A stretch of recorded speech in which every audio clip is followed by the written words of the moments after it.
Welcome back, everyone. Another day, another Chinese saying. Laszlo Montgomery with you, as always. If you're looking for a few nice stories behind some of the more popular and not so well-known Chinese sayings, you've come to the right place.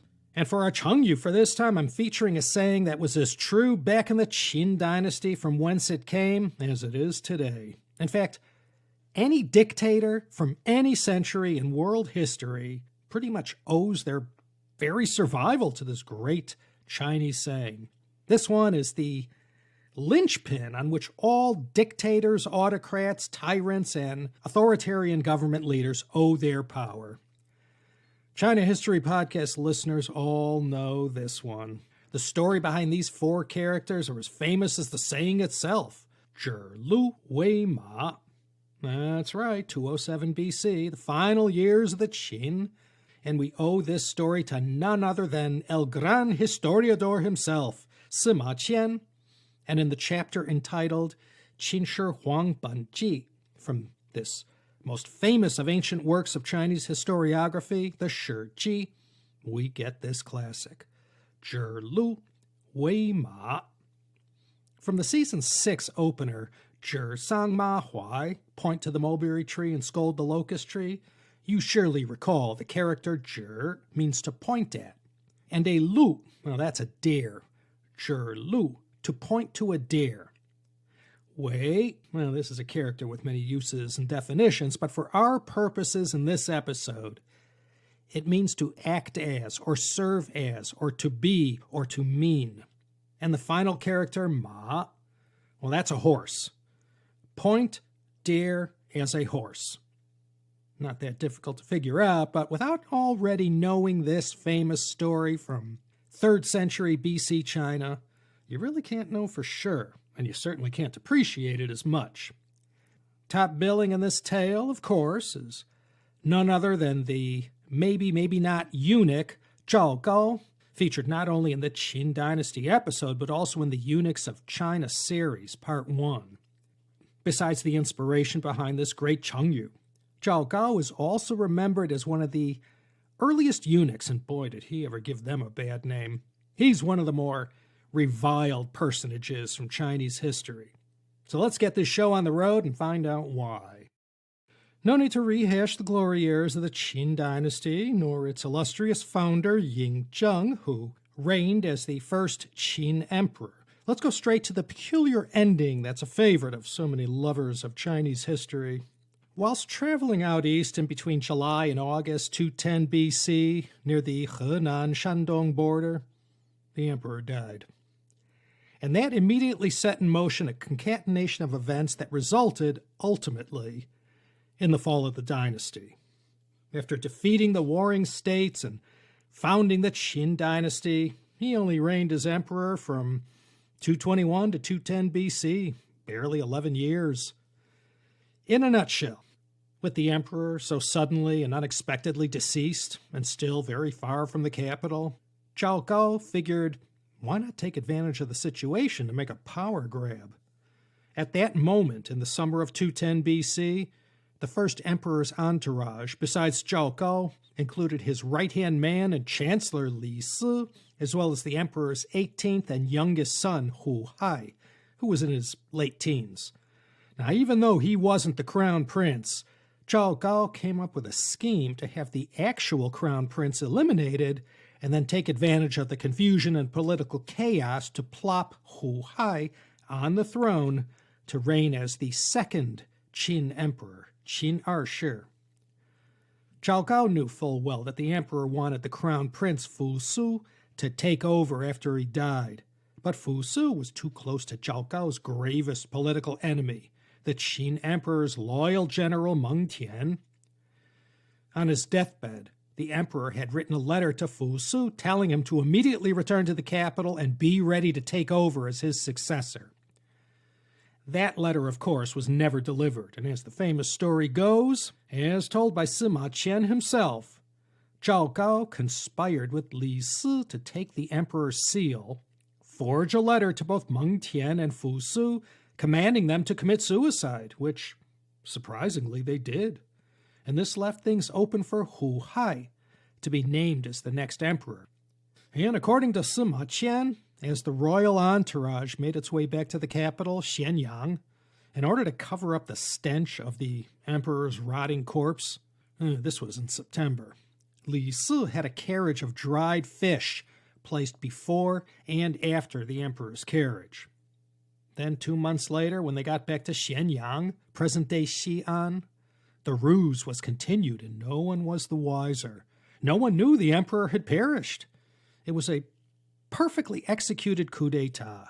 Then, at the most favorable moment for the conspirators, the emperor's death was finally announced. Now, Hu Hai, now reigning as Qin Ershi, before he rode the Qin dynasty over the edge of a cliff, he got to enjoy trying out all these imperial powers. He may have been the Qin emperor's son, but he was no Qin Shi Huang.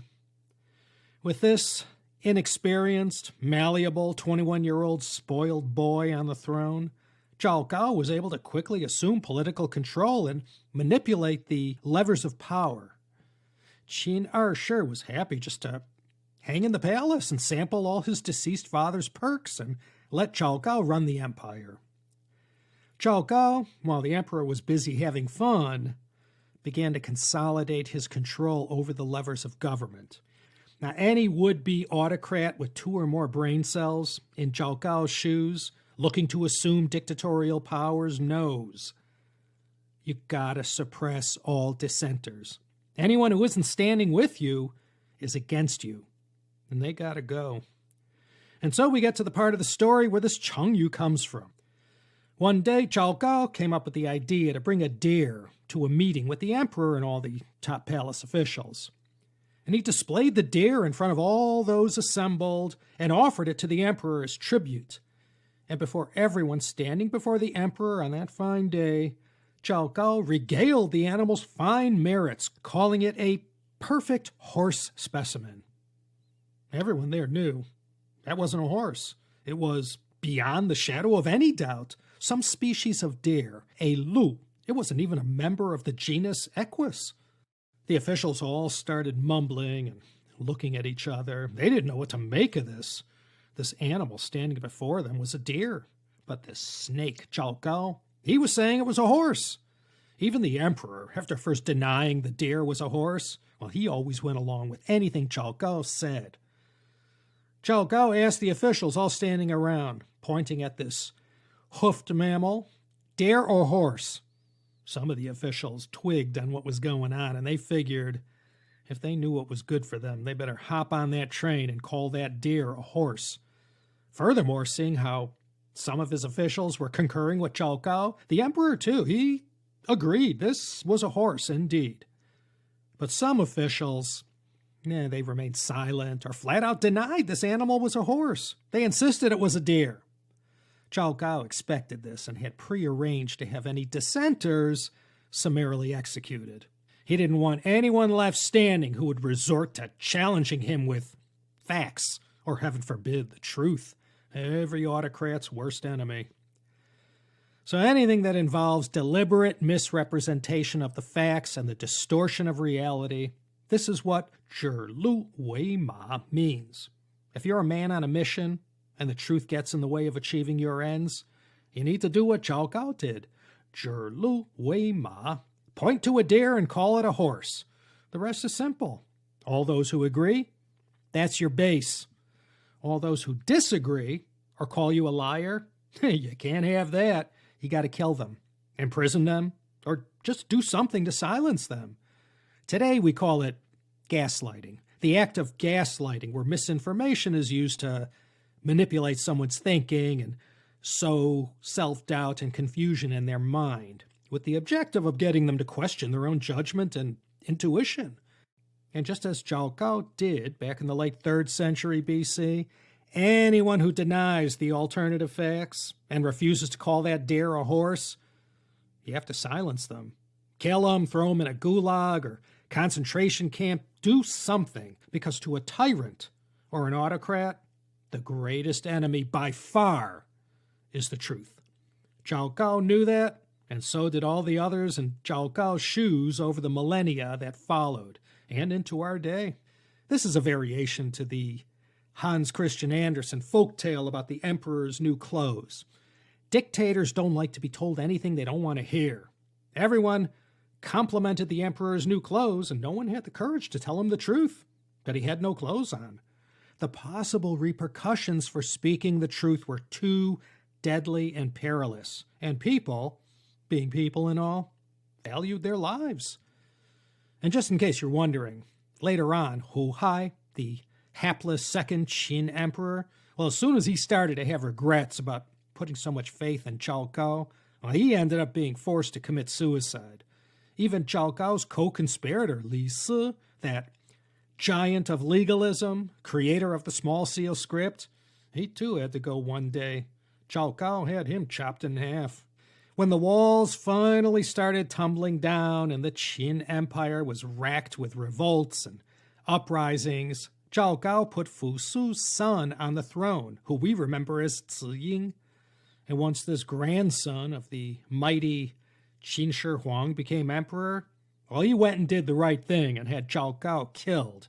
And for good measure, he had Cao Cao's whole family exterminated. Not all tyrants and autocrats ended up this way, though. Most died of old age. Zhi Lu Wei Ma, point to a deer and call it a horse, the secret weapon of any authoritarian regime. Works every time, for a while anyway. But you don't have to be a dictator to Zhi Lu Wei Ma. This one is free to use on anyone who's taking the truth or facts and purposely misrepresenting them to make their point and suss out who the dissenters are. So, there it is. Let me thank Emma in the UK, working hand in hand with yours truly, keeping that special relationship alive and well to bring you this program that seeks to offer you not only a new saying, but the enjoyable stories behind them, all from the annals of Chinese history. So, until the next time, mesdames et messieurs, this is Laszlo Montgomery signing off, as always, from the City of Night, here in the State of Confusion. Do think about coming back next time, won't you? For another amusing and entertaining episode of the Chinese Sayings Podcast.